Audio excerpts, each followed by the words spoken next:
of Divics where, you know, usually the person would die during such an exorcism, so you didn't want to get possessed. The story of the Dybbuk is another obedience legend. You can see in this type of story, certainly there's discussion about prohibition and taboos, and it carries a very valuable lesson to people in the community that they need to follow the rules, follow the laws. Otherwise, an evil spirit can enter into you. In Russia, there exists the legend of a spirit who can be in one moment a benevolent protector and in the next a murdering fiend. This two-faced phantom is known as a domovoi. The domovoi spirit probably dates back to before the 12th century. It comes from the word dom, which means house.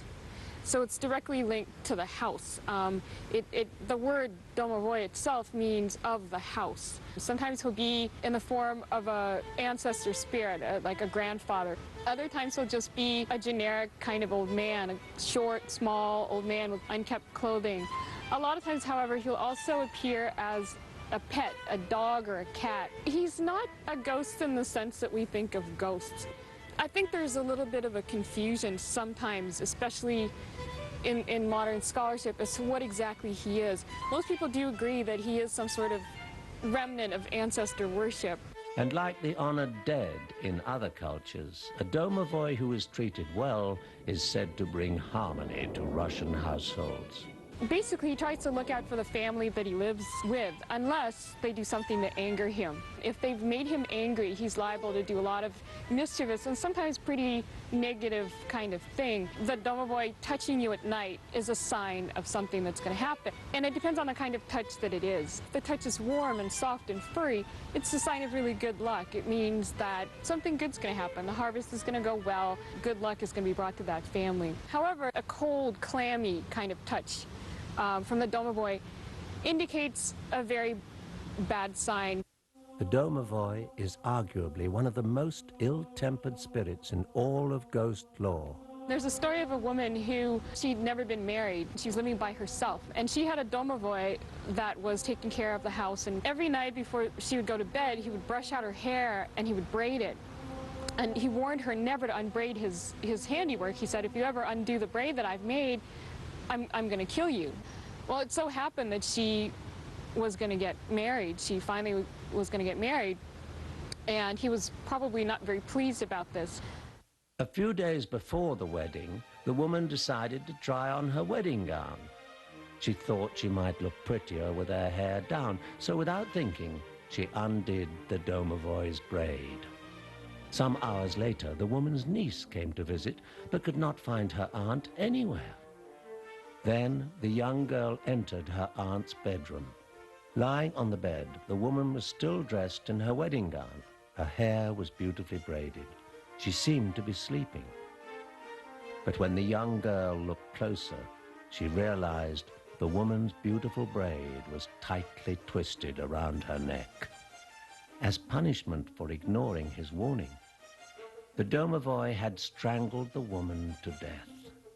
That's the kind of things that the domovoi might do. He'll sometimes kill people when they've displeased him, and usually it's by strangulation.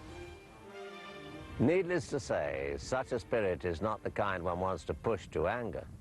Join us in a moment for more ghost stories as we investigate the ways ghosts and other entities from the beyond manage to manifest themselves here on Earth.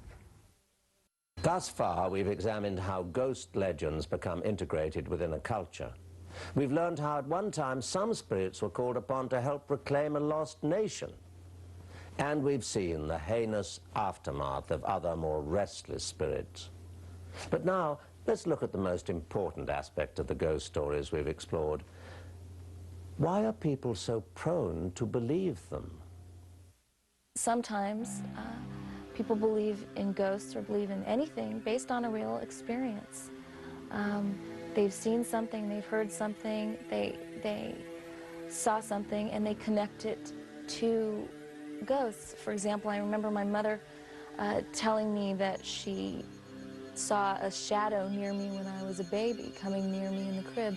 She explains this, and she believes it to be my grandfather, who had died some months prior to my birth, coming to bless me or to visit me or to see me for the first time.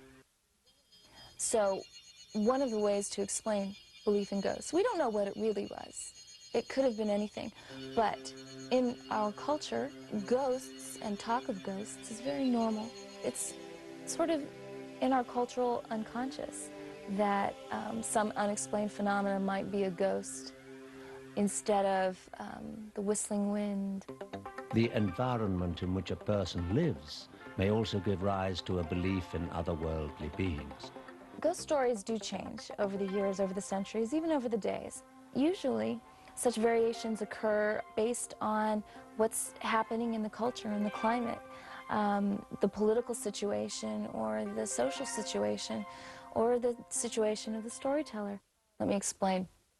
A classic ghost story that I've heard about will be someone's lying in their room at night and they hear or see a ghost come into the room and they know it's dead such and such person. I've heard this story from a couple of friends where it's the same type of thing. They're lying in their bed at night and someone comes in and they explain it as not a ghost but as an alien. So, you know, for some people in this cultural milieu, an alien has more relevance than a ghost. And still another hypothesis suggests that ghosts, which cause fear, may be a product of the emotion of fear itself. There are different theories about that, and there's actually been a study that was done among Japanese Americans when they were held in the concentration camps during World War II, particularly in Tule Lake, California. And what they found was that during this time of tribulation, when people were taken away from their homes, torn away from everything that was familiar to them, there were lots more instances of supernatural stories being told. At Tule Lake, people witnessed strange blazing shapes in the night called hinotama. They're often attributed as ghostly spirits, and they're described as just fireballs. They appear in the night, often in cemeteries, but also you get these reports of them in Tule Lake, above latrines, in the oddest of places, glowing balls that are attributed as ghosts. And the theory is that this is a manifestation of people's fears and internal strife during times of trouble. Being torn away from your home and being thrown into a concentration camp is, in a way, as inexplicable as a ghost appearing in your backyard. So if you have a story that's being told about a ghost doing something bad, does it have to do with anything else that's going on? In times of stress, again, like this, if you are feeling anything that is disturbing you, whether it's personal or societal, that could manifest itself in a supernatural belief. Which is not to say, mind you, that it didn't actually happen, but maybe you just notice them more when you're afraid of other things. Are the ghosts of legend really ghosts? Or are they just the imaginings of the mind? Or possibly aliens?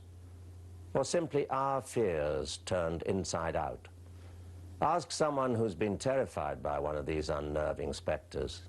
It's certain they'll give you an opinion of what they believe ghosts are. And who knows? If you find their story fascinating enough, you might be inspired to share it with a friend and start a ghost legend of your own. Thank you for joining us. I'm Patrick Macnee. Good night.